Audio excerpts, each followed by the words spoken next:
be a good steward of your vote on November the 5th. Vote wisely with iVoterGuide.com. Welcome to Today's Issues, offering a Christian response to the issues of the day. Here's your host, Tim Wildman, President of the American Family Association.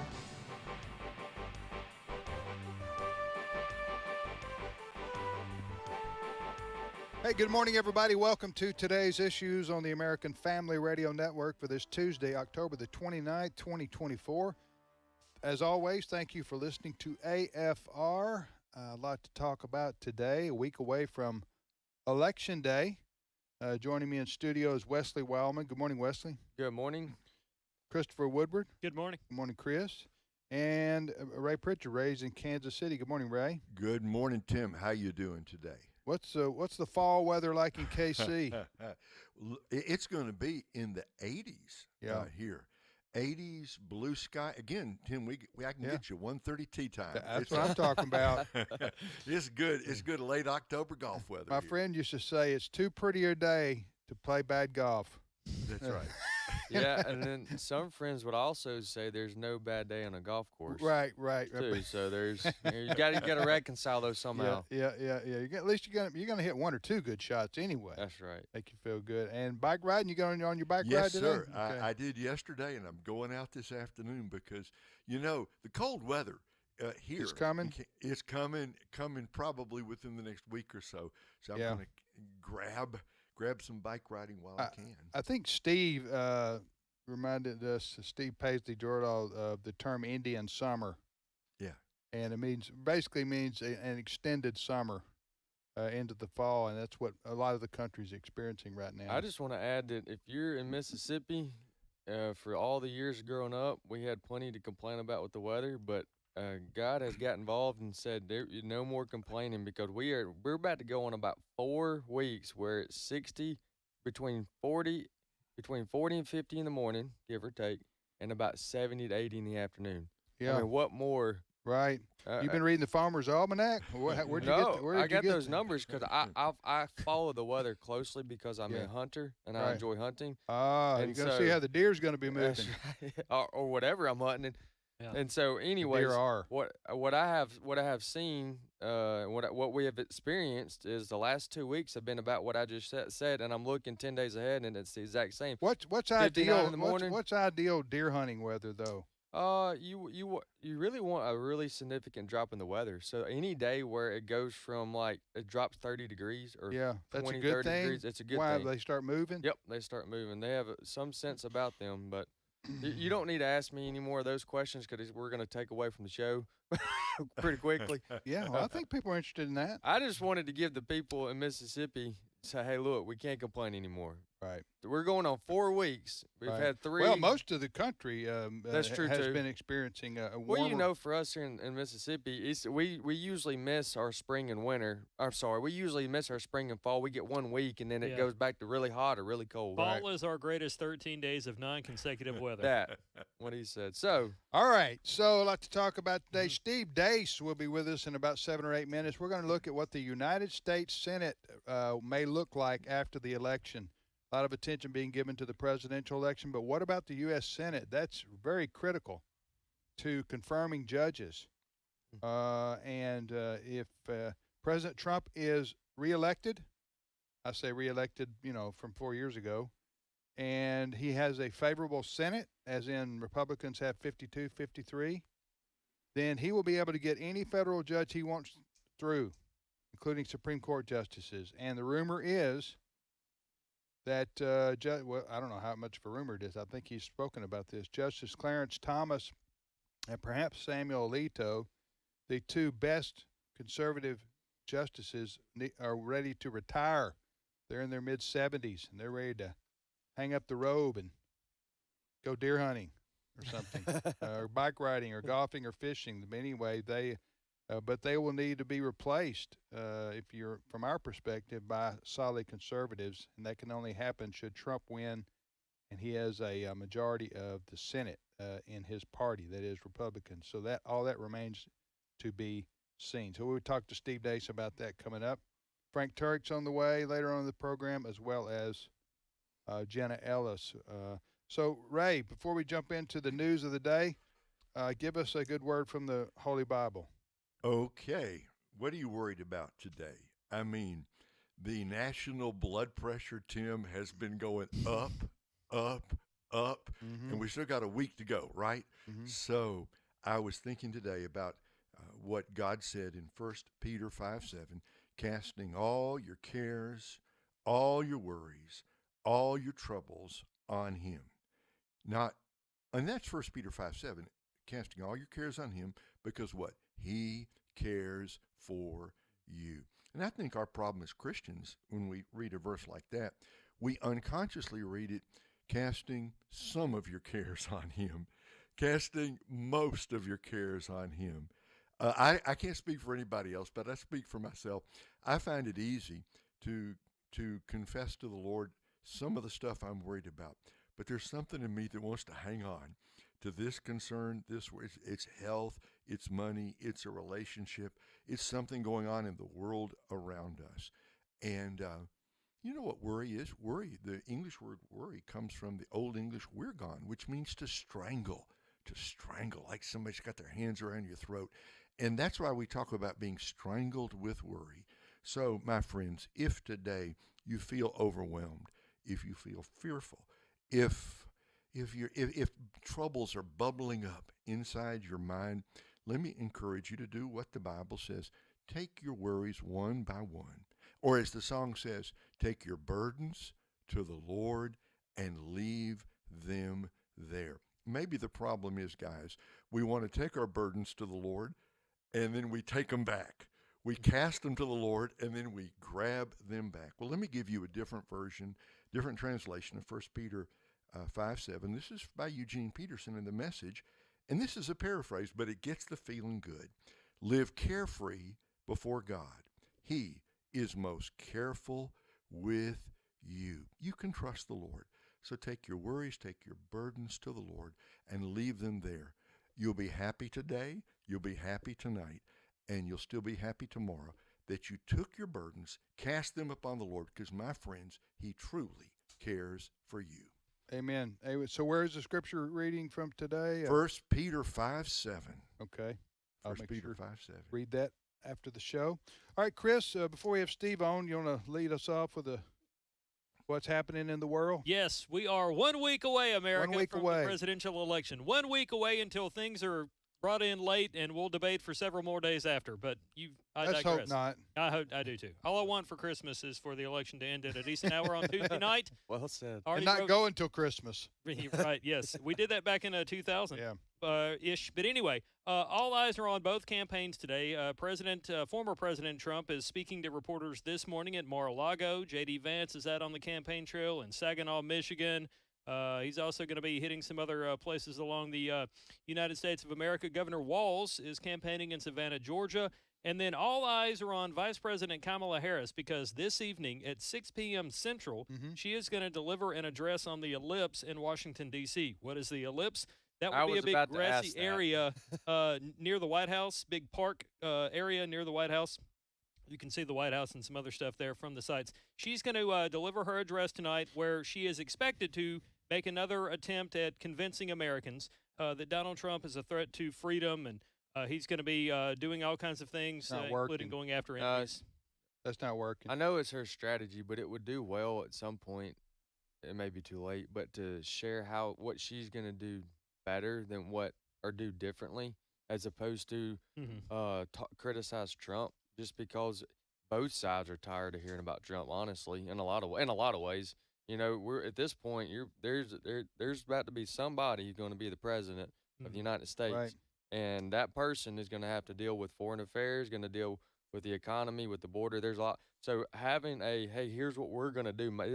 This is what my team's going to do when we get in office. Anything short of what we're going to do, it's really annoying. You're going to get turned off pretty quick. If it's her same old stump speech where she's Trump's a fascist.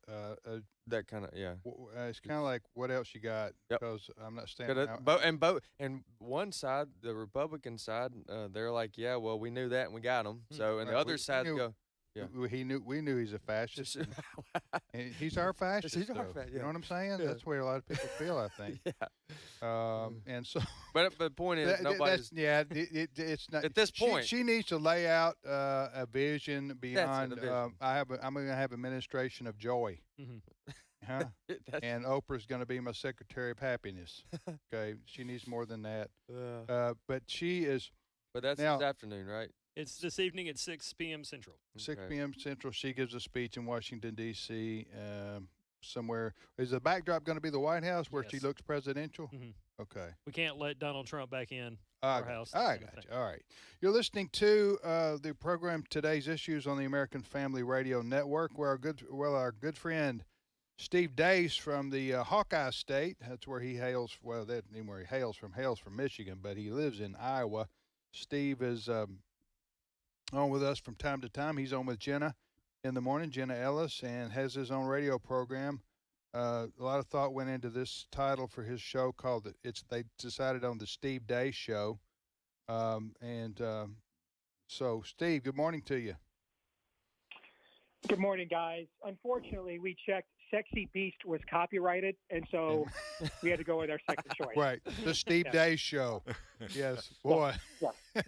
Or did you pay that marketing team well for I that? did. Okay, I good. did, and I considered having them workshop a few more options after the original was taken, but we just ran out of time. Okay.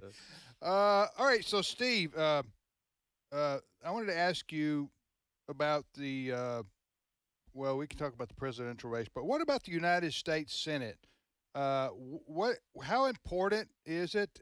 And that's a dumb question because it's so obviously important, but Rhetorical. rhetorical. And then what is it shaping up to look like in your view at this moment? Well, Tim, we've had an interesting cycle aside from, open assassination season, so that was cool. Yeah. But we've had an interesting cycle that, this is Trump's third turn now as the GOP standard bearer. And this is the first time that he has been, throughout a cycle, been polling ahead of the wider Republican Party. And if you go back to 2016, Republican candidates all over the country outperformed Trump even in states that he won by several points in many cases, like Marco Rubio running for re-election in Senate in Florida outperformed Trump by several points. And then we saw in 2020, when Trump supposedly lost, Republicans still gained seats in the House at the same time. And so what's happened here is we have a new dynamic where Trump has been polling ahead. It's very clear for the first time he has expanded his base, and the additions of RFK Jr. and Tulsi Gabbard are kind of symbolic of that. It's very clear he has expanded his base. And up until recently, it looked as if Republicans may lose every single battleground governor and Senate seat. What's begun to happen in the last couple of weeks now is the data has narrowed. Trump is still polling ahead of the larger Republican Party, but we're now seeing the Senate races in Pennsylvania, Wisconsin, Ohio within the margin of error, or the Republicans slightly ahead. Carrie Lake was polling in Mark Robinson territory most of the year. And now, I still wouldn't predict that she'll win Arizona, but I wouldn't be shocked. I would have given her, 1% chance a month ago. I'd say she's got 20% odds now, so that she's on the right trajectory. So I think that, and this is reflected in the presidential race. They're symbiotic. What In about that Georgia? it looked as if we might have a bifurcated election for a while, where a lot of voters were willing to move on from an openly senile president and his double-digit IQ VP, and still not largely trust the Republican Party, which frankly has done very little to largely earn the trust of the American people writ large across the country, and kind of have a bifurcated election. What's happened now with the presidential race is it's become increasingly clear that there is no Democratic message other than murder children and Trump is literally Hitler again. Okay. Now what you're seeing is they don't have a message. And guys, every election ever has been decided by the same issue, the future. Whichever side better message the future has won. every single time. Okay, and ultimately, people want elections to be about them and their issues. Continuing to run on the Trump is a Hitler stuff, they've already maxed out the voters that are going to respond to that. Everybody else wants the election to be about them and their issues. And that is now beginning to impact them down ballot for sure. And meanwhile, the Trump team, this is the best messaging that Donald Trump has done as a standard bearer and as a campaign since he ascended to political power. And they have, and J.D. Vance, I think, has done a masterful job setting the tone for that from the very beginning. He's been an excellent running mate.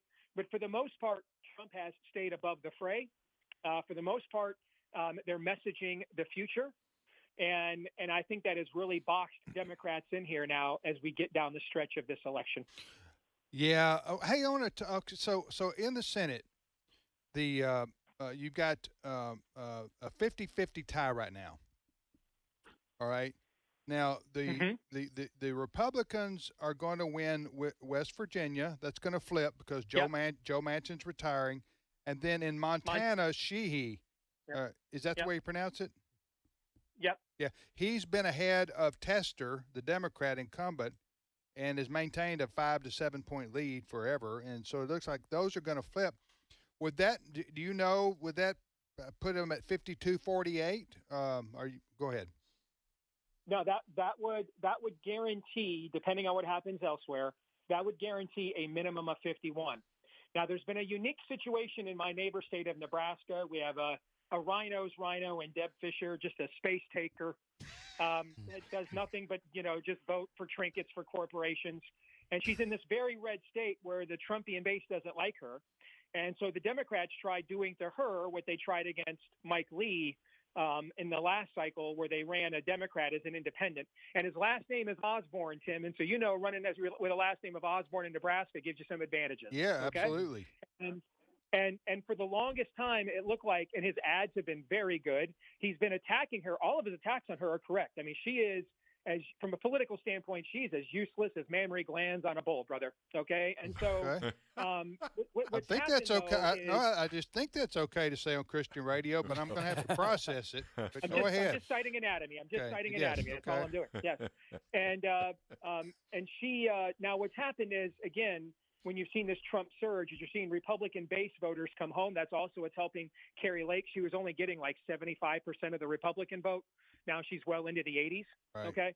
And so where you're seeing that now, the Republican base is solidified. It looks like Deb Fisher will hold on there and probably win by some margin. So that would guarantee Republicans will have no lower than 51.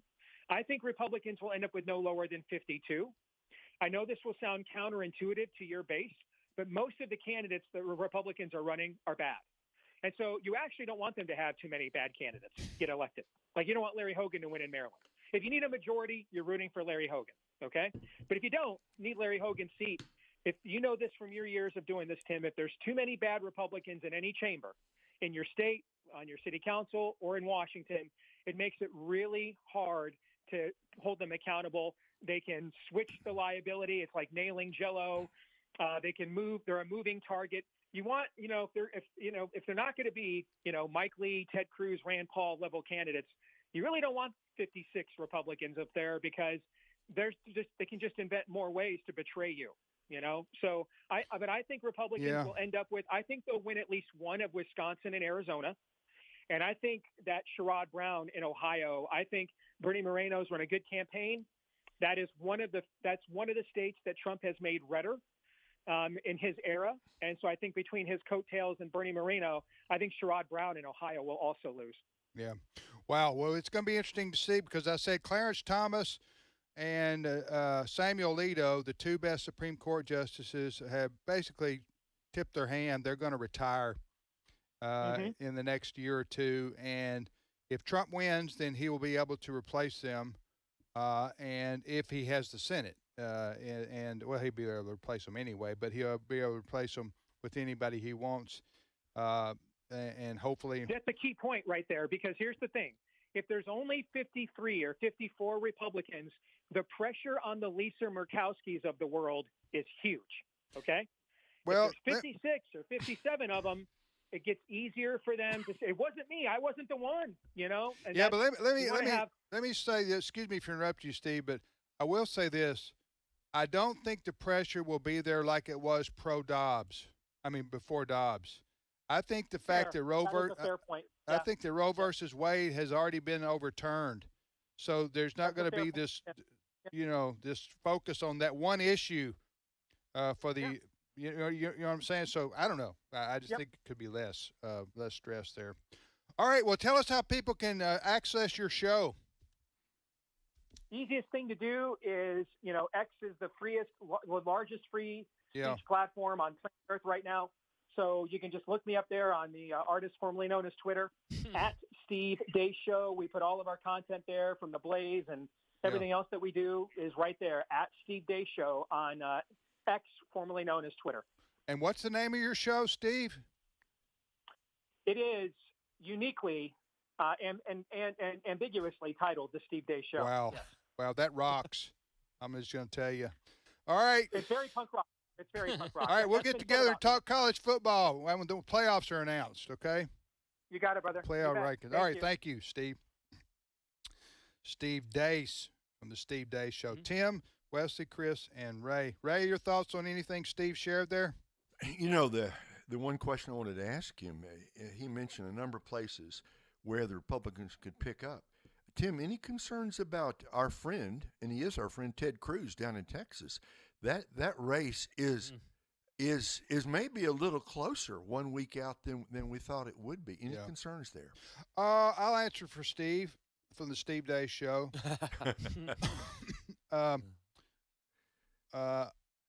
Yes, that's going to be, I guess, a 3, 4, 5 point race in Texas. I think Senator Cruz will win, but it's probably closer than you would expect in a red state. A Democrat challenger. The gentleman challenging him, Colin Allred, isn't that his name? Yes. Is he a congressman or what is his? He's a congressman. A congressman, okay. He's very impressive when you watch him on TV and listen to him. He doesn't sound like a wild-eyed, crazy liberal. You know what I'm saying? Yeah. So he doesn't scare people in that way in Texas, a red state. But I think Cruz should win in the end, but it is closer than you would maybe expect it to be. He's a better candidate than that other fella they ran for like the last 20 years. He runs for like everything. Yeah, the last 20 years. What's the guy's name? O'Rourke. Or Beto. Yeah. I think he's much probably better. It's quite a step up. If there's a vacancy, Beto was interested. He's going to run. Yeah, he forfeited his political career when he said, "Heck yeah," and I'm using Beto. Beto O'Rourke, and his debate, his Democratic debate, when they were, however many candidates there were in 2016 running, and he said, "Heck yeah, we're going to take your guns, we're going to take your AR-15s, we're going to take them all." He lost. Yeah. My point is, since he's done that, he has not heard from him. He hasn't heard from him. It's that's not the thing to say where Texas is home to the Alamo and they have "come and take it" in big letters. Yeah. But he's the only Democrat that has said it like that I can remember. Yes, we are going to take your guns. I have a little different take than Steve does on if you're a Republican or a Democrat, and it doesn't matter whether you get, quote, bad Republicans. But I would say you have that's a relative question. In the state of Maryland, for example, you're never going to get a conservative Republican as in a statewide election. You'll get a liberal one, you'll get a liberal Republican or a moderate Republican. But I would say if you were able to get Hogan to win in Maryland, I don't know if he's going to or not, a Republican, I think he would vote for good judges that Trump would appoint. I think that's just a guess that I have. Whereas you could take, if a Democrat wins, there's no way they're going to vote for a good judge, for the federal court or the Supreme Court as a senator. We'll be back momentarily. Stay with us.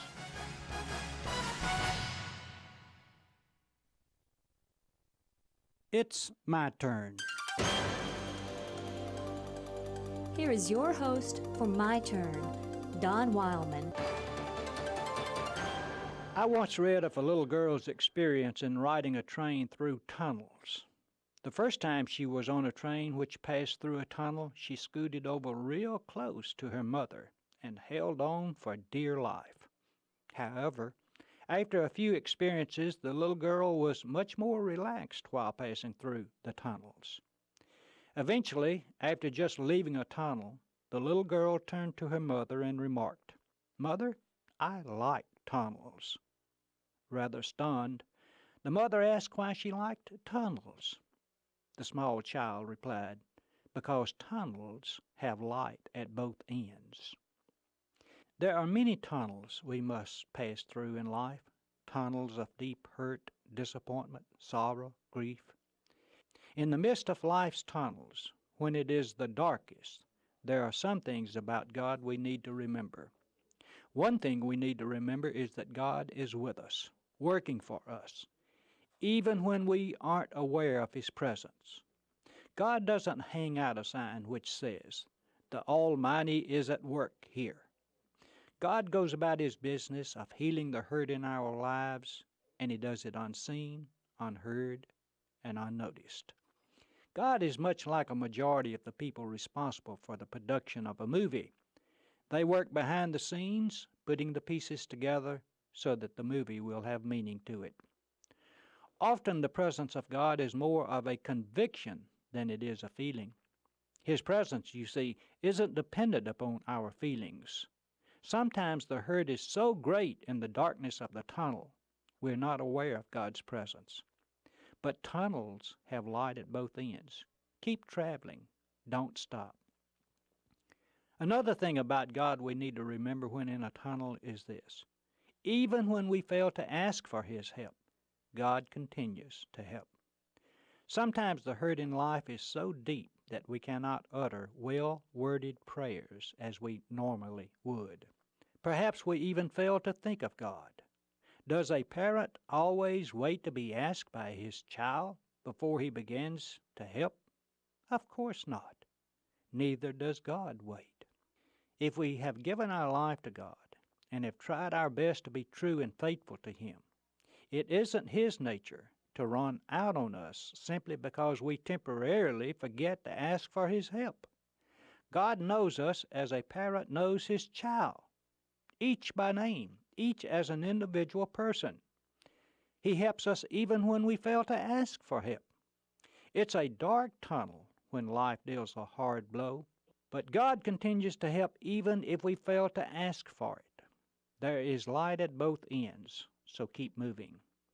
One other thought about God helping us in life's dark tunnels. Even when we doubt if God can help us, He's still steadily working to help us. God's ability to help heal our hurt isn't totally dependent upon our mental capacity to believe that He can. God is not limited by our finite minds, nor even by our doubtful hearts. All too often, God is helping us even when we say He can't help us. Author John Gossip was a well-known Scottish preacher from Aberdeen, Scotland. After his wife's unfortunate death, he preached a sermon entitled, "But When Life Tumbles In, What Then?"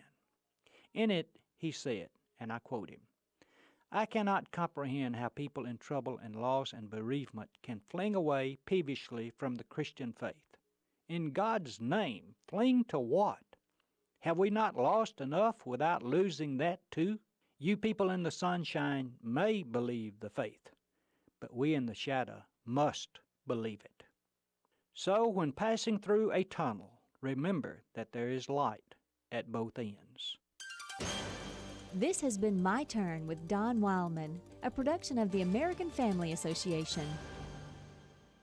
The Lord looks down from heaven on all mankind to see if there are any who understand, any who seek God. Psalm 14:2. American Family Radio. This is Today's Issues. Email your comments to comments@afr.net.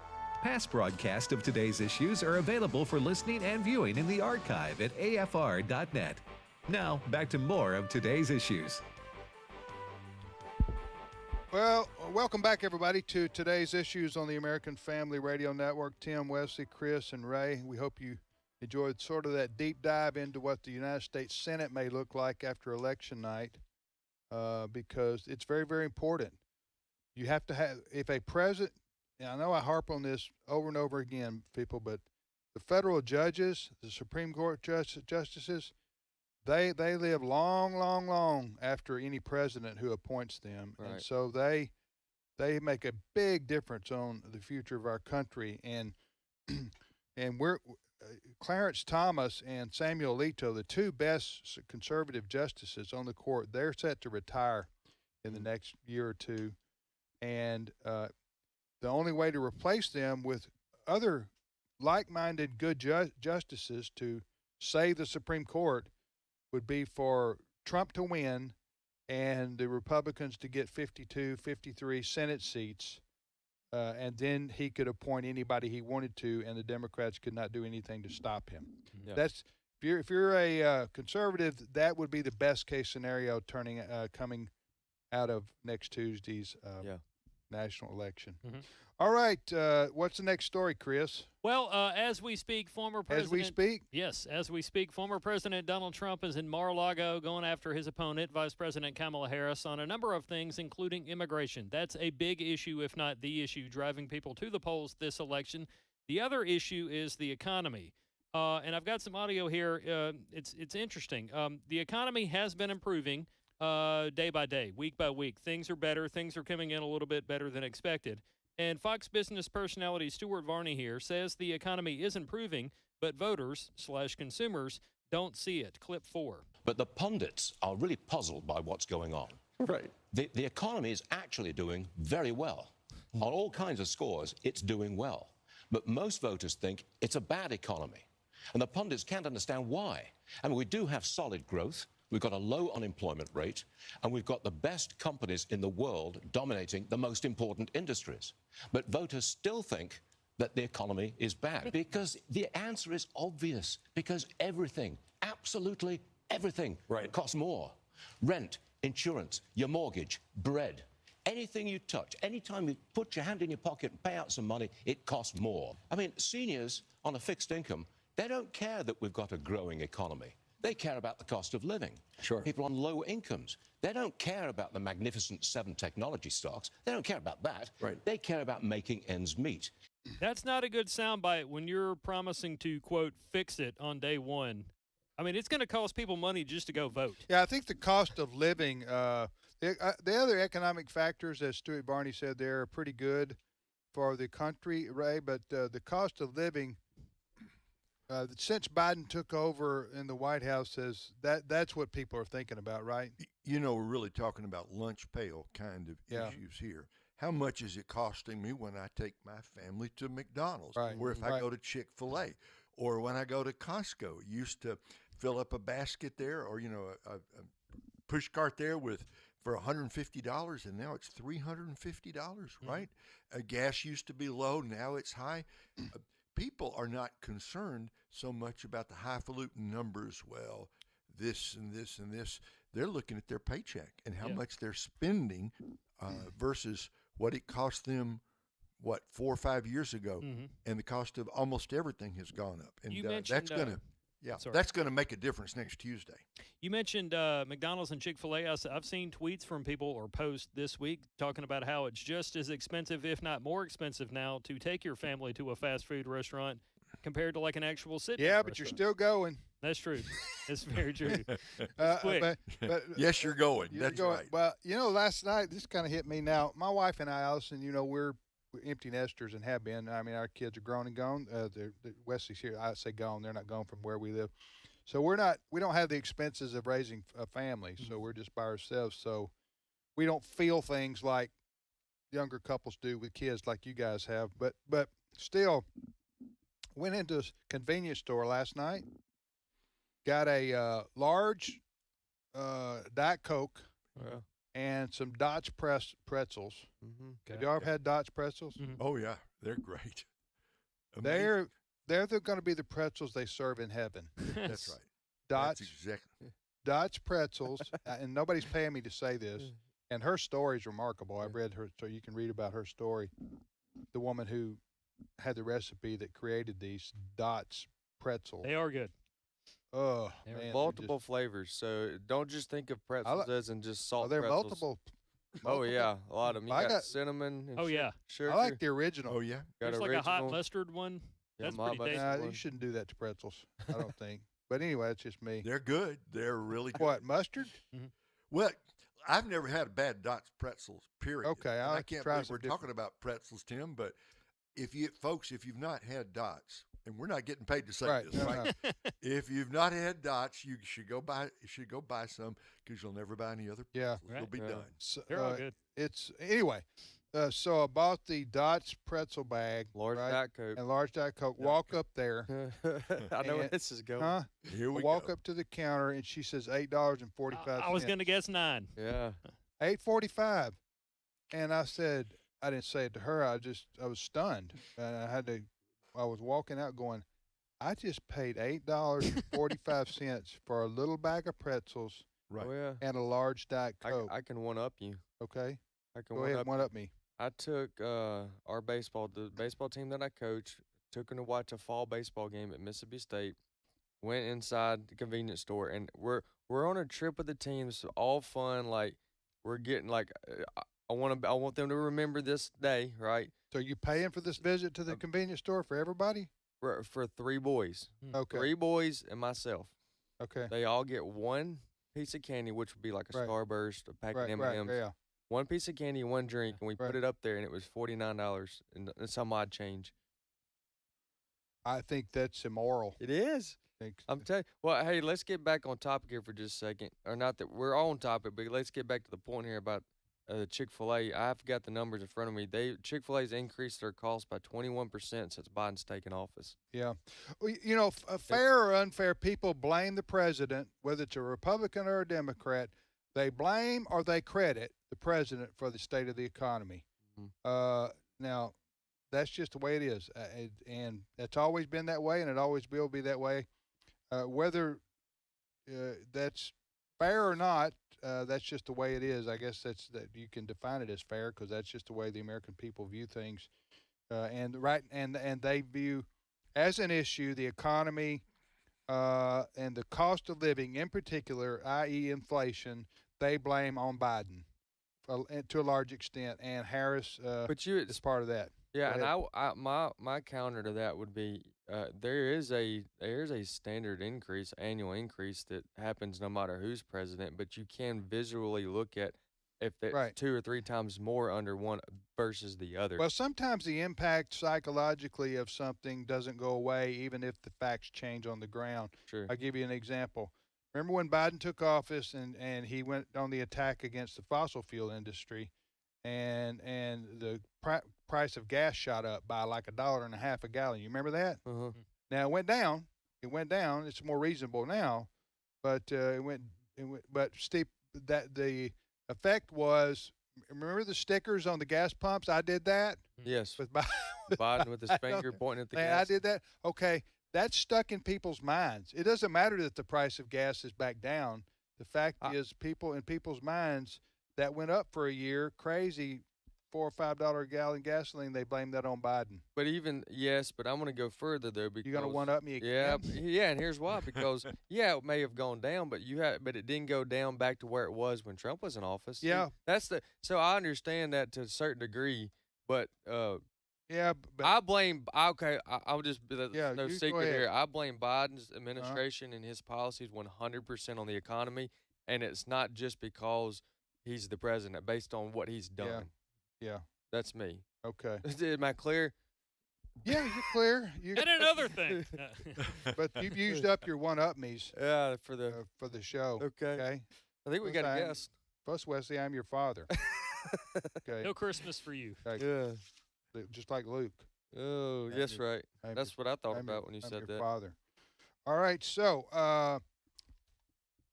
joining us now is Frank Turek. Frank is host of Cross Examined, heard each Saturday and Sunday here on the American Family Radio Network.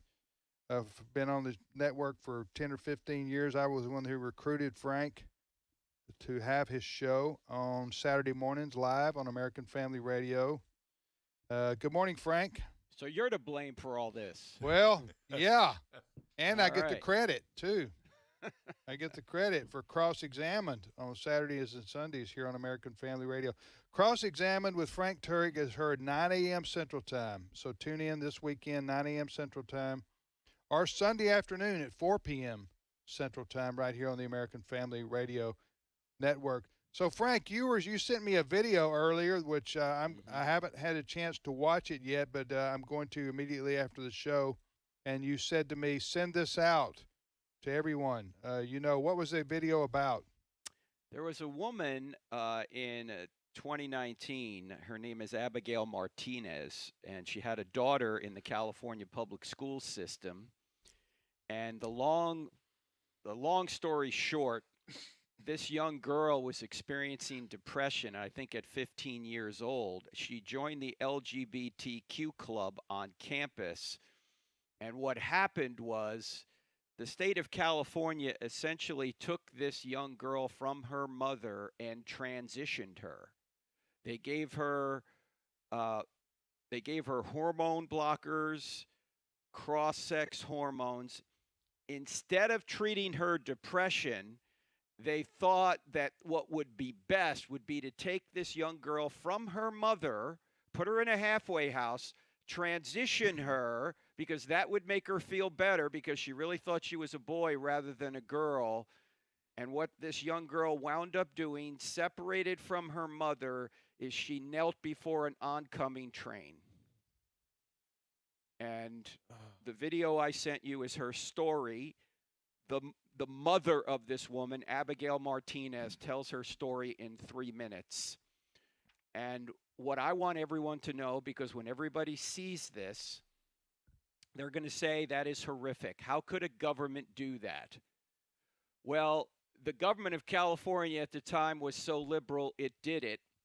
And if Kamala Harris and the Democrats win this next election, they will pass the so-called Equality Act, which is really not about equality, and essentially nationalize this. In a sense, what's going to happen if they win is they will nationalize the idea. And President Biden, by the way, has already said this on Trans Visibility Day, March 31st, a couple of years ago. His department within his administration, inside HHS, Health and Human Services, came out and said, essentially, if you don't agree with gender-affirming care, we may come and take that child from you. And the Equality Act would put that into law. Now, people can't believe when I say this, but I'm looking right now at a brief to the United States Supreme Court because there's a case in Tennessee that is about to be argued about a Tennessee law preventing this kind of thing. And a friend of the court brief was put forth by Abigail Martinez, the mother of this young girl who killed herself because she was taken from her mother and put through transition. And I'm looking at the brief right now that her mother and her attorneys put together to say, do not allow this to happen nationally. Talking to Frank Turek. Okay, that video that Frank's talking about, we posted it on our Today's Issues Facebook page, right, Brent? So what do they need to do? Tell folks what they need to do to look at the video that Frank's talking about. They can go to our Facebook page, Today's Issues, and it's there, posted there, and it's Frank. They'll be able to see a preview of it, so they'll see that it's Frank there speaking. Yeah, and just click on it, and it'll start playing. And you posted that on YouTube, right, Frank? Yes, it's on our YouTube channel. And by the way, Tim, we're going to talk about this issue this Saturday on the I Don't Have Enough Faith to Be an Atheist podcast right here on the American Family Radio Network. So we're going to we'll probably play that video, and we'll talk about it with Laura Hanford, who follows this. She works at the Heritage Foundation. She follows these issues nationally. Okay, so this is why I get frustrated. Maybe that's not the right word. I have a stronger word I could use, but I don't want to get violent. This is why I don't understand these evangelicals for Harris, for example. Makes no sense. Are these never Trumpers, okay, who say they're conservative? I saw an ad last night on TV. I'm going like, there's this guy. He's a Southern male and he's looked like he's an outdoorsman or I whatever. saw And he that. goes, I voted for Trump twice, but I'm not going to vote for him again because I'm voting for Harris because she's blah, blah, blah, blah, blah, blah, blah. And I'm going like, you make no sense whatsoever. Okay. If you want to get on there and say, I'm not voting at all this time because I don't agree with any of them, okay, say that if you want to. But to say you're for somebody who you say you vote for Trump twice and you're a Republican and you're going to vote for the arch enemy of conservatives, and I'm talking about the philosophy of Harris is at complete odds with what this guy said he stood for when he's voted in the past. So here's the thing. This is why I say this is, Frank, I'd like you to comment, and then Ray. Sometimes there's two considerations when I go to the polls and I vote, especially a presidential election. Number one, do I agree with who I'm going to vote for the most part, philosophically, on the role of the federal government and what that person's job will be and how they view the world? Number two is, how bad is the opponent? Is the opponent horrible? Are they going to do terrible things? Are they going to try to violate the Constitution? Are they going to push for puberty blockers for 14-year-olds nationally? So how much harm can I stop from happening to our country if I vote for the opponent of the person who wants to do all these terrible things? Does that make sense, Ray? I mean, Ray, do you want to comment on that? And then Frank, go ahead. Look, we're not just talking about Trump versus Harris. Right. We're talking about a clash of worldviews. Yes. We're talking about a Democratic platform that's going to take America in a radically left-wing, dangerous direction. Yes. Is the Republican Party perfect? No. Right. Is the platform perfect? No. I mean, we've talked about how there's some things that are not in that platform you wish were there. Right. But their worldview is much more consistent with what we as Christians believe. So you're not just voting for this guy versus this woman. You're voting for this direction for America versus that one. And let me give you one other. Let me give you one other example, and then Frank comment of this. How this is real world stuff here we're talking about, folks. You remember a few months ago we reported on this. Joe Biden, the president, and Harris, the VP, instructed the Department of Health and Human Services, which is a 3-letter big federal agency that has a lot of power.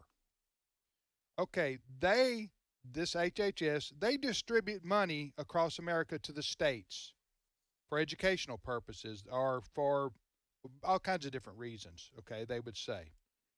All right? I think it's HHS here, but I'm almost positive. Okay, so the Harris and Biden told the HHS, all right, if a state does not allow boys to play girls' sports, then you need to take the money away from them. Okay? Yeah. They transgendered. This is what they're saying. In other words, Biden and Harris told they wanted to use the force of the federal government to impose their will on states by saying, you states must allow boys to play girls' sports and shower with them and everything else, as long as they call themselves a girl, or we're going to take all these federal dollars away from you. And you know what? At least one governor, I know others did too, but Governor Ron DeSantis of Florida said, oh, yeah, well, we will not comply. Mm-hmm. We will not comply with that order by Biden and Harris. So I say that to say this. If Harris is elected president, you're going to get that and more. If Trump is elected president, you won't get that. Right. You won't. Now you're not going to get a Sunday school lesson from Trump, but you're not going to get the bad stuff. You see what I'm saying, right? Frank, go ahead and comment on my little sermonette there. Well, what you're talking about there too, Tim, is the fact that some of that money was going to go pay for school lunches. So Biden and Harris wanted to withhold school lunches from school children for states that wouldn't allow boys to play in women's sports. I mean, this is how crazy this ideology is. Now, can we all agree that as Christians we can say, I don't like either candidate, their personal behavior? They both have issues. We agree on that, okay? Right. But one thing, you have to keep in mind, when you're voting for president, you're not voting for one person. You're voting for 5,000 people to go to Washington and implement an agenda, implement a platform. And as you were just mentioning, Tim and Ray, the platforms are dramatically different. You're going to get policies, certain policies with the Republicans that are going to be different than the Democrats, dramatically different. Which policy platform better lines up biblically and with natural law and with common sense? It's not the Democrats. I'm sorry. Right. It's just the way it is. I don't make this stuff up. Go read the platforms. You can see it for yourself. Policies are going to last a lot longer than personalities. And the number one role of government, according to Romans 13:4, is to protect innocent people from evil. That's the number one role.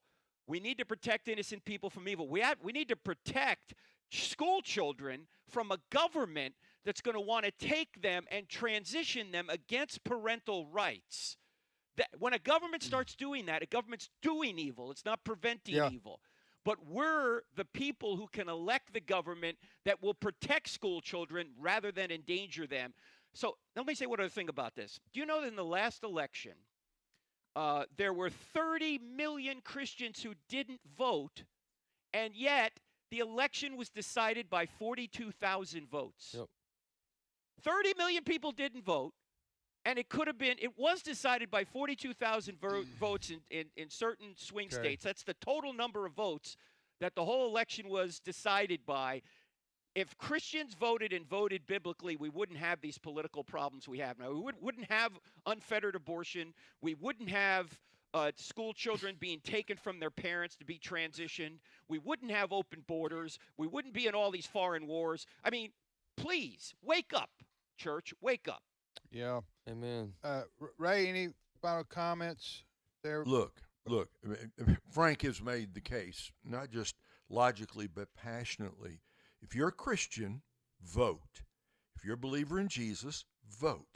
If you believe the Bible's the Word of God, don't sit on the sidelines. And don't make the excuse, neither candidate's perfect. We already knew that, right? We know that. So if you are a Christian, go and vote. And when you go into the polling place, take your Christian convictions with you. Have y'all seen this ad?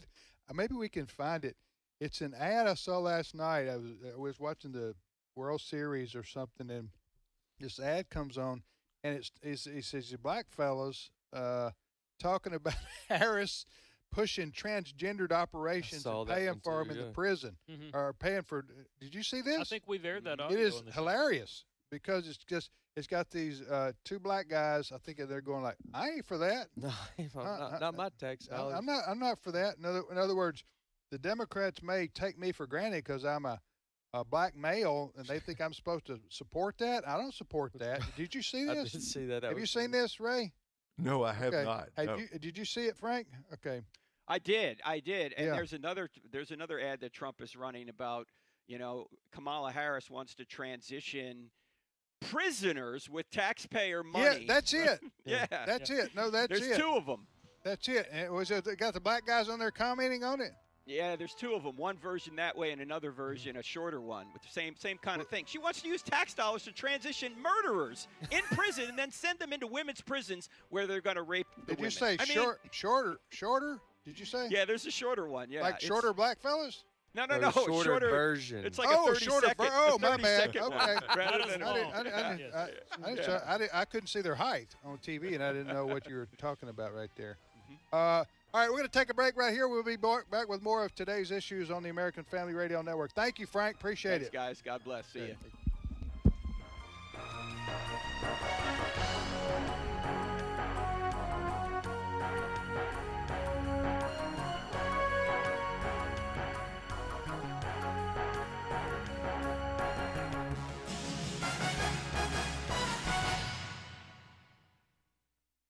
The views and opinions expressed in this broadcast may not necessarily reflect those of the American Family Association or American Family Radio.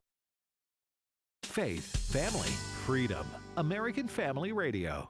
Abraham Hamilton III. If you really want to see the tides turning in our country, can I challenge you and encourage you? If the Lord could grab a hold of us in our family, you would see the tide in our politics turning. The Hamilton Quarter, weekday afternoons at 5 Central on American Family Radio.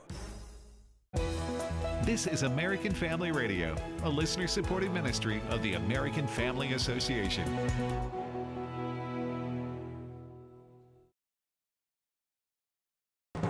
American Family News, I'm Rusty P. Kamala Harris is expected to give what's being called her closing arguments in a speech tonight. President Donald Trump spoke to reporters a few minutes ago from Palm Beach, Florida, saying Kamala Harris is running a campaign of hate. After 2 assassination attempts in just over 3 months, her lies and her slanders are very shameful and really inexcusable. No respect for our country anymore, no respect for our leadership. No person has caused so much destruction and death at home and abroad should ever be allowed to be the President of the United States. Can't have that. Can't have that. So I'm running on a plan to save America. We're going to save America. We have no choice. It's the greatest there is. We love it, and we're going to save it. We have no choice. And it's going to be saving it from the incredible destruction that's been caused by crooked Joe Biden and Kamala. President Trump held a rally at Madison Square Garden in New York City this past Sunday. Republican Oklahoma Senator Markwayne Mullin calling the event an exciting time to be an American. I would say it's almost comparable to when President Trump stood up after the first assassination attempt and raised his hand and said, fight, fight, fight. This was almost like a victory rally saying, you can't take me out. In fact, I'm going to show up in the middle of the enemy's camp. I'm going to plant my flag, and I'm going to show you I'm here to lead America. A flurry of pre-election lawsuits are making their way to the Supreme Court, with both parties bringing high-profile cases that could impact the final result. David Spunt has more. The docket is quickly filling up, and it's only Tuesday, 1 week out from the election. Let's start in Pennsylvania, where late yesterday afternoon, state Republicans asked the 9 justices here in Washington to block a lower court decision that would allow a voter's provisional ballot to be counted, even if a mail-in ballot is rejected for not following technical procedures. In Virginia, the DOJ has until this afternoon at 3 p.m. Eastern to submit reasons why the Supreme Court should continue allowing some 1,600 Virginia voters on the election rolls. Virginia's governor insists it's simple. If you say you are not an American citizen on a state form, you should not be able to vote. The DOJ sued, arguing that executive order was within 90 days of an election and violated federal law. Israel's parliament voting to ban the United Nations agency that provides aid to the Palestinian territories. Israeli ambassador to the United Nations, Danny Danon. It is neither illegitimate nor moral to disregard the undeniable fact that UNRWA Gaza has become a front for Hamas. And yet, that is precisely what the Secretary General is doing. A Colorado man continues to urge people in Florida to think twice before legalizing recreational marijuana. Chris Woodward has more. Voters in Florida will decide this election day whether to legalize recreational marijuana. A yes vote means people 21 and older can use marijuana and possess up to 3 ounces of pot. A no vote means you oppose legalizing recreational marijuana in Florida. Colorado radio personality Jeff Hunt advises people to vote no. Colorado has never been the same since it commercialized marijuana.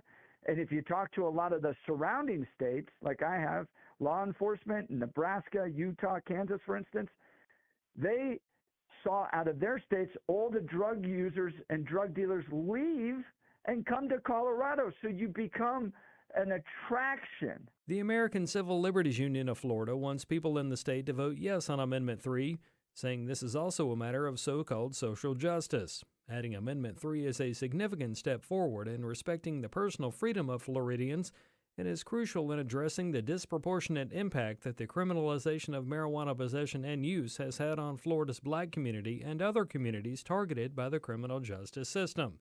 Hunt says it's one thing to make it so people aren't going to prison because they consume a little marijuana, but he argues this will lead to pot shops everywhere, not to mention advertisements. I'm Chris Woodward. U.S. job openings tumbled last month to the lowest level since January 2021. Still, vacancies remain well above pre-pandemic levels. More news online at afn.net and the AFN mobile app. I'm Rusty P.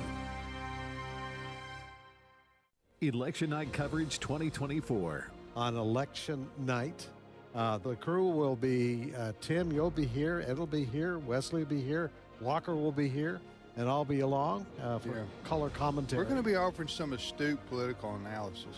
Yeah. It will be astute. Huh? Yes. If it's not astute, why bother? Why bother? That's our motto. On election night beginning at 6 Central, it's Election Night Coverage 2024 on American Family Radio. Today's Issues continues on AFR with your host, Tim Wildman, president of the American Family Association. Hey, welcome back, everybody, to Today's Issues on the American Family Radio Network. We got 24 and a half more minutes of astute analysis coming up. I'm Tim Wildman with Wesley Wildman, Steve Paisley Jordahl. Good morning, everybody. And Ray Pritchard. Ray's in Kansas City, we three in Tupelo. And what kind of shirt would you call that you got on there, Steve? This is a music shirt. Well, you're double layered. Well, it's a T-shirt, yeah. You look like you're going to a Grateful Dead concert. I might. Steve. Yeah, no. Actually, you know what? It's one of the founding members of the Grateful Dead died. I saw that. Recently, and I am from the Bay Area, and I could not list one single Dead song. Wait, is that where they're from? Yeah, they're from the Bay Area. Well, only one I know is Jerry Garcia. Well, yeah, he passed Bill away. Muir and Jerry Garcia, and the Grateful Dead. But they had their cult following, didn't they? Boy, did they, man! The Deadheads. People that would go around and just follow them around the country. Yeah, I did that for a couple of years. I know. I bet you did. Yeah, well, then I realized I got to grow up. You know what I'm saying? I can't keep doing this. Anyway, so much to talk about in this last 24 minutes of the program. Again, we thank you for listening. Okay, so we're watching some state referendums that are taking place across the country, and two big ones are coming up in the state of Florida. And Jenna Ellis resides there in the Sunshine State, and we've talked to Jenna about these issues before, but it's crunch time. I mean, Election Day is next Tuesday for those who don't vote early, and I know we have some listeners in Florida. We have a station in Jacksonville, and other listeners who I got an email the other day from a gentleman in the Tampa area who listens on our app, our AFR app. So we do have listeners in the state of Florida, and I know many people listening right now have friends and family who live in Florida and are going to vote if they haven't voted already. Good morning, Jenna. Good morning. And yeah, it's so true, because even if you don't live in Florida and you're listening to this, chances are you know somebody in Florida, and also what's going on in Florida. There are measures in states across the country that are similar to this. Yeah. And so the bottom line is people need to know what's on their ballot, not just in the elected offices, but also the ballot initiatives. Okay, go over both of them. Yeah, so 3 and 4, amendments 3 and 4 are the big two that Governor DeSantis and also, every conservative in Florida are fighting. So we want to oppose these, vote no. And Amendment 3 is for legalizing marijuana. And this is even worse than my former home state of Colorado, which back in 2012 legalized through a constitutional amendment. And it was very hard to modify any of the guardrails or parameters.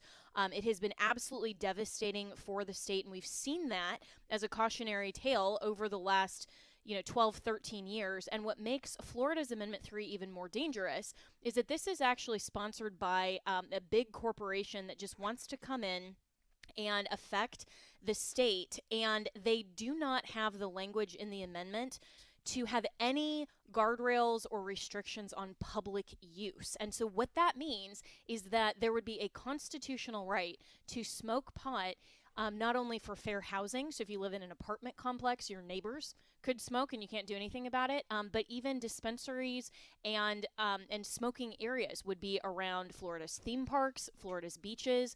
This would just be all over. So all of this, they're trying to frame as personal choice, freedom, and liberty, but we all know as conservatives, you have to have ordered liberty. You still have to ensure that the proper exercise of somebody's right, even if we want to say that they have a right to smoke pot, still needs to be restricted from children, from public spaces, and for people who don't want to smell that, who don't want to deal with it. That's Amendment 3? Yes, and so I just had a piece. Vote no? Vote no? Vote no. Vote Okay. no. I just had a piece. If you want more information, all of that in Florida's voicenews.com, and you can also see it on my social media pages. So Amendment 4, of course, is the big one that we've all been pushing. Hey, before you move on to Amendment sure. 4, let me just say this about Amendment 3. So you're saying Amendment 3, which we're encouraging people to vote no on, is to legalize the public use of pot? Yes, and so it would have a constitutionally protected right Okay. in Florida's constitution Okay. for recreational marijuana. Recreational marijuana. Let me tell you something. Why that's a terrible idea, in particular for the state of Florida. I think that could have, who knows, could have economic consequences to the negative for Florida, at least over time, because Florida has an image of being a vacation state. It's a family-friendly vacation state. So you got the theme parks in central Florida. You've got the beaches all over Florida that attract people from around the world. A lot of people in the U.S. vacation in Florida. I know our family does. So you don't. It seems to me if you're in Florida and you're a tourist, you're in the tourist business, you don't want the idea of families going to these places and having to smell pot smokers all around. No. No, not at all. And also, Florida doesn't have a state income tax. We're one of the very few states that doesn't, and it's because we have so much outside tourism, and Governor DeSantis has managed the budget so well. So this would have a direct impact on taxpayers as well, and it's so poorly written. And I also had the Florida commissioner for the Department of Education on my show, and listeners can go and listen to that. And he was talking about the impact even to schools, and to have people who could come in having, all kinds of marijuana on their person and go into public schools. Yeah. And I mean, the consequences are just. What is that shaping up? enormous. I know Steve has a question. Then we do want to get to Amendment 4. But do you know the polling on the recreational marijuana or not? So that one is going to be, unfortunately, a lot closer. Remember, it is a 60% threshold for listeners. So there would have to be 40% plus one voting no to make it defeated. But according to the latest that I've heard from the governor's office, about 25% of Democrats, surprisingly, are opposed. And so hopefully enough Republican voters have some common sense that they will add to that, and we can get to the 40% plus one to defeat it. Hey, Jenna, I also was in Colorado when it passed its recreational marijuana referendum. And one of the things that just made terrible confusion in that state is that the federal statutes are still against, or marijuana is still illegal, and the money that you make or you get from marijuana is still considered, or was considered at the time, illicit drug money. There's no place to put it in the banks, and it just made a terrible mess. Have they figured that one out in Florida, or is it still a mess there? It's still a mess all over the country, because you're right, it is still illegal on the federal level, and so law enforcement basically just won't touch it. And even now in Florida, where you can use and possess marijuana with a medical card, and Governor DeSantis says they hand them out like candy here. I mean, it's not really that difficult if you want to.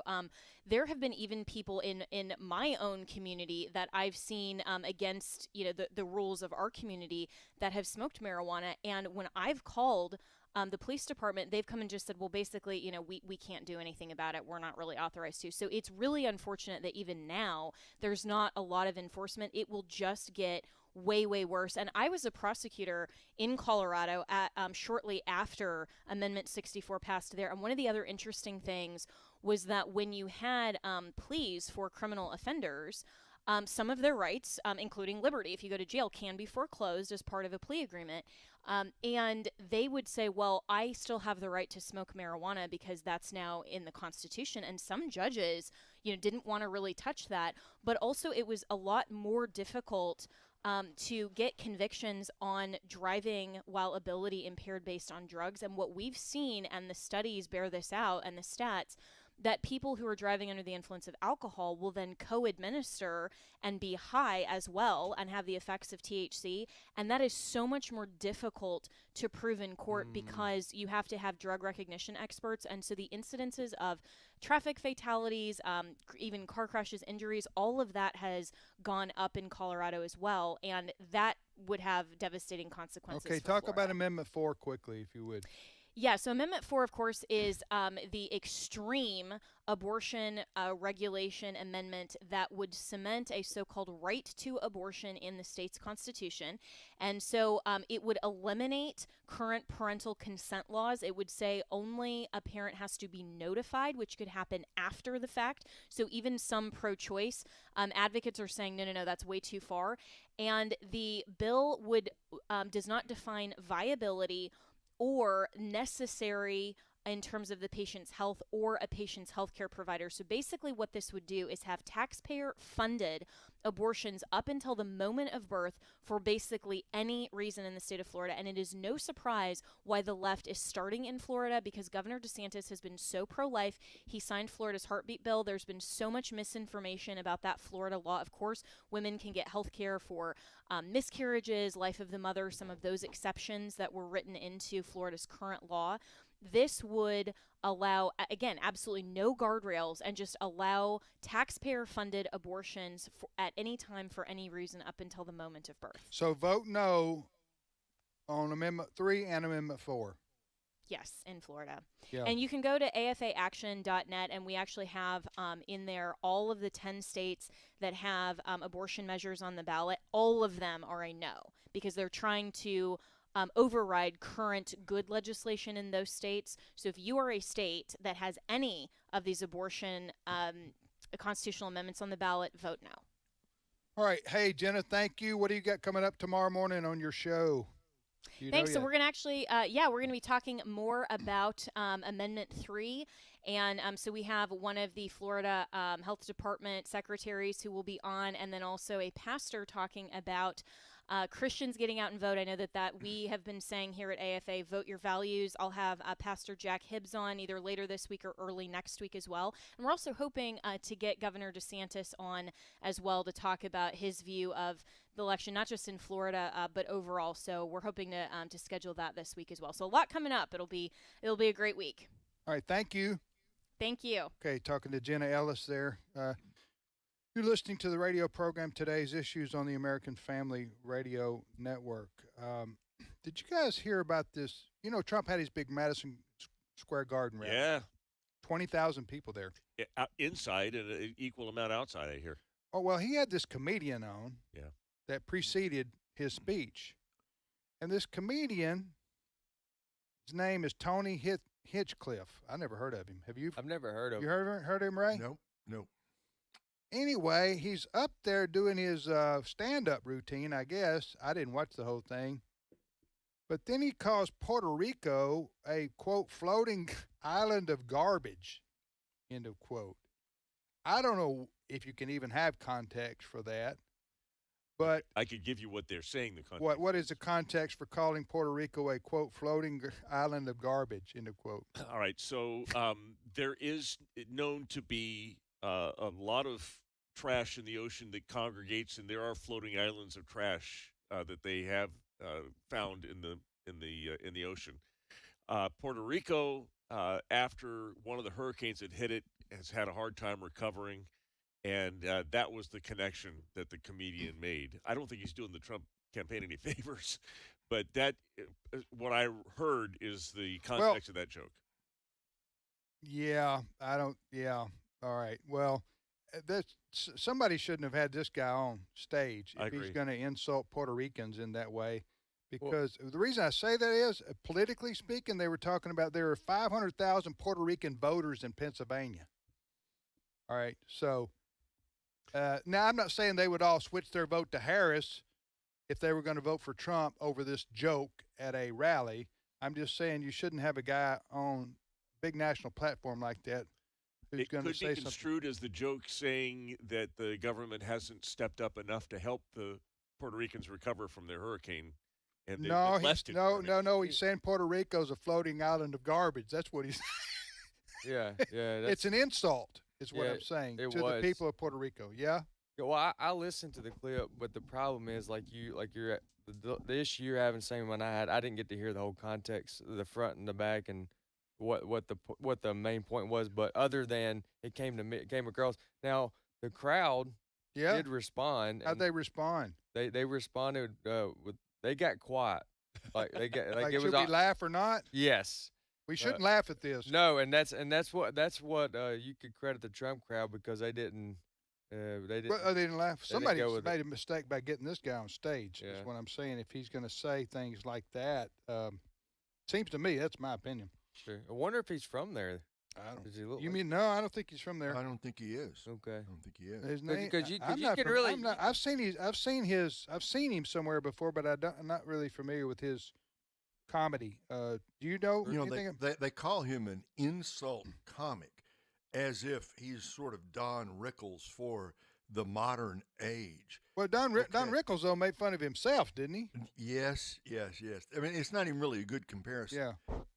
They didn't need to have a comedian up there anyway, right? Had all those speakers. No. You didn't need a comedian, but if you're gonna have a comedian, get somebody of a Bob Hope type. Yeah. Who just makes light humor, that everybody can laugh at. You didn't need somebody up there taking shots at Puerto Rico like that. This is, I guess you would call it, an unforced error on the part of whoever I mean, Mr. Trump, I don't think had anything to do with putting that guy up there, but whoever approved him, they need a good talking. Yeah. All right, Steve, go ahead. Talking about silencing a crowd, let's talk about something that happened at the Kamala Harris rally the other day. I think it was last night. She was at one of her rallies, and I don't know how it happened. The clip is going to start with you're going to hear the crowd chanting, Kamala, Kamala. I want you to hear the best example ever of a buzzkill. This is cut one.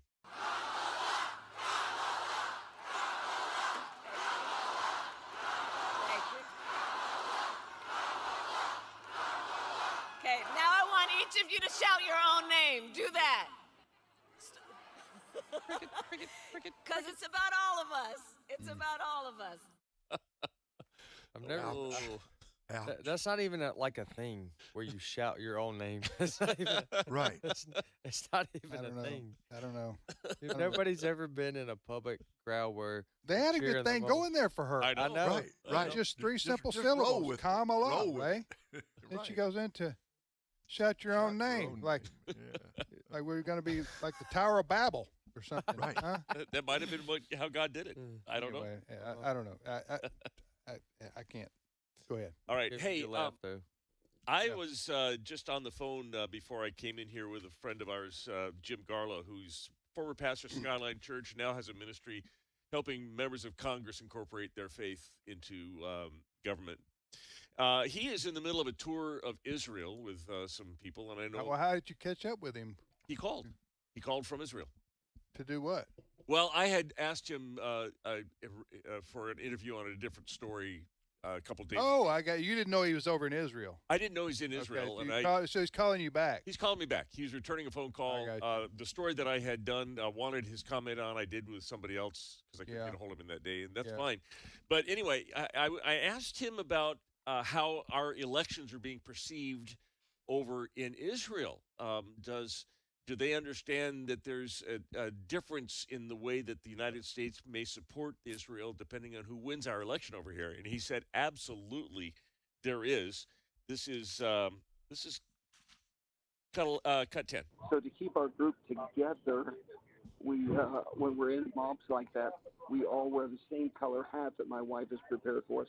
So she got red hats, and they have a little bit of the stars and stripes on the bill of this red cap. And we stand out as Americans. And the Israelis, the Jewish people, would come up to us and say, thank you for standing with us, thank you. And many of them came up, said, Trump, Trump, Trump. We want Trump. They would actually say to us, make America great again. We got stopped over and over. We were like heroes to them. Number one, because the tourism has really dried up since the war started over there, and they're just glad to see the bodies over there again. People. Yeah. But more than that, I think they understand, the people of Israel understand that there's something at stake in this election over here. Oh, yeah. Yeah. We're taking a group in February to Israel. But listen, there's a stark difference, Ray, between former President Trump's attitude towards Israel and Vice President Harris's attitude toward Israel. Look, the Israelis know that Donald Trump is their friend. Yep. He's the one who moved the embassy, right, from Tel Aviv to Jerusalem. Yeah. He's the one who stood up for them. And Biden and now Kamala Harris flip-flopping between Israel and supporting the radical Arab terrorist. The Israelis know Trump is their friend. Right. Well, also the Harris and Biden, particularly Harris, they're like non-committal, really, on their support for Israel. It's like, yes, we support them, but they need to do this, they need to do that. It's kind of like they nitpick them on every move they make militarily. And that there's an equal morality between the two sides of the Hamas and the idea That's for a good equal, point. basically is what the message that comes across. So, listen, Harris and Biden, Biden would be a much better friend to Israel than Harris would be. Biden is more centrist and more pro-Israel. I'm talking about the Biden in his former self, okay, over his career. I'm talking about, but Harris is a far lefty, and she believes in basically the divesting from Israel, criticizing Israel. It's anti-Semitic in its tone, and you know what's going to be interesting to see too is how the Jewish American vote goes Tuesday, because typically Jews vote for Democrats, but I'm just wondering, Ray, maybe this time, based on what we just got through talking about, that way the views of Harris and Trump and how supportive and non-supportive they are of Israel, whether that's going to make a difference with especially Jews in Florida, because there's a lot of Jews in South Florida, a lot of Jews in New York. But anyway, go ahead. If they vote their self-interest, if they vote the interest of Israel, they're going to vote for Donald Trump. Is Kamala Harris going to get the majority? Yeah, Tim, I think of the Jewish vote, she'll get the majority because the Dems, right? A lot of them are secular Jews. They're not really exactly religious. Right. I wonder what percentage Donald Trump got of the Jewish vote in 2016. Whatever it was, I'll bet it's larger this year.